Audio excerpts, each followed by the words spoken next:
Hi guys, it's Rob Flux here from Property Developer Network, here with Martin at a 1:5 lot land subdivision he's got here at Bracken Ridge for a real deal in the field. So hey Martin, how are you? Very well, thank you. So what we're going to do is have a little bit of a walkthrough of the site in a couple of seconds and go through some of the issues and challenges that you've had in trying to get us here. But I guess behind us is a sales map with the proposed lot layout. Now the development approval is imminent on this. You can just see, if I can point here, this is the road and a driveway coming out the back. So we've got 2 lots that are road facing and we've got 3 that are rear facing and a protected vegetation area up the back here. Here we are at the back of the block, and as you can see we've got the house behind us, and I'm just going to spin around this way, and behind us we have a bucket load of trees that are sitting behind us.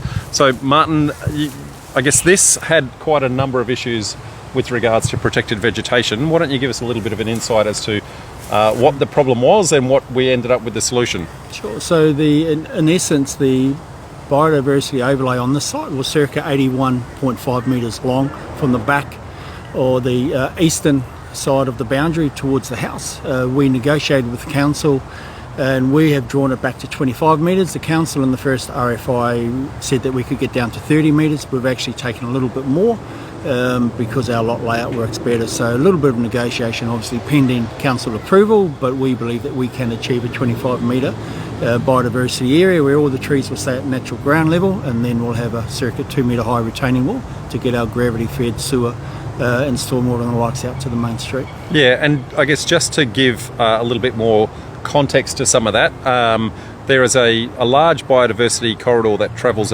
quite a long way, where we are assuming there's a koala corridor, I guess, to allow them to actually traverse from one area to another area, and this is kind of along the way.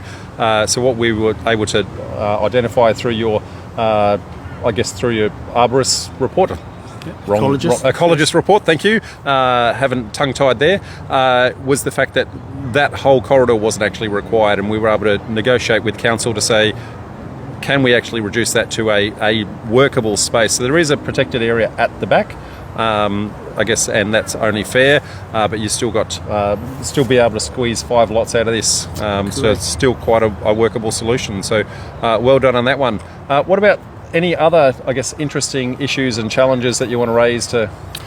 Look, with this type of site, with biodiversity overlay, irrespective of your state, you really need to engage a good ecologist. S5 is a company I've been working with in Brisbane for a wee while, as one example. If you have a good ecologist, then you have the facts to work with. Other challenges on here is my lovely neighbours appealing and ganging up on me, bless them, with regards to my DA. So I've had quite a few curveballs from my neighbours, which has cost me a little bit more money and a bit of time. Which is fine, that's just the way it is. There's certainly other curveballs to come, I'm sure, but this has not been an easy ride for me, and if I had my time again I wouldn't want it to be either. So there's been many challenges, many times I've been on the knife's edge to losing the deal and had extension upon extension, so it's been a very interesting route to the gold bucket at the end. But the gold bucket is approaching imminently? Very much so. Yeah, yes. So persistence is one thing that I would say to everybody. I guess firstly identify what your issues and challenges are, find out what your options around that, and then commercially resolve that, and then be persistent and dogged in trying to push it through. 100%. Tenacity. Yep. Tenacity is the key. So mate, the DA is imminent. There I guess been a couple of delays, as you indicated, because of some feedback from locals, and council has to do the right thing and consider all of those applications.